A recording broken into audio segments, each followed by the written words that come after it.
Dito. Pili tayo ng kanta. Ano bang magandang kantahin? Sir, wala ka bang request dyan? Ikaw lang naman ang audience ko. Miss, ako ba kausap mo? Opo, ano gusto niyong kanta? Kanta? Opo. Pwede mong subukan yung Ale. Pang lalaki po yun eh. Iba naman. Hindi ko kaya. Maganda yun. Pang lalaki din po yan.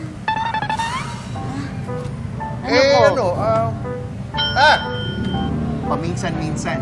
Ganda yun. Maganda yung kanta, pero Di ba? naaalala ko kasi yan. Ganda. Kinanta yan ng boyfriend ko sa akin eh. Tapos tinanong ko siya kung sino yung iniisip niya. Habang kinakanta niya yan sa akin, sino ba nagsulat? Sino ba kumanta niyang kantang yan?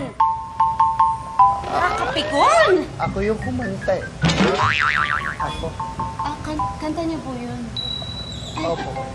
Kayo po si Richard. Ako yun eh. Ay, sorry po. Ay, maganda po yung kanta. Maganda ba? Ang bilis ng count yun. Teka lang, kailangan ko kayo ipakilala ng maayos sa mga kapitbahay. Siyempre, mga kapitbahay, the one and only, isang miyembro ng The Hitmen at tinaguri ang Prince of Ballad.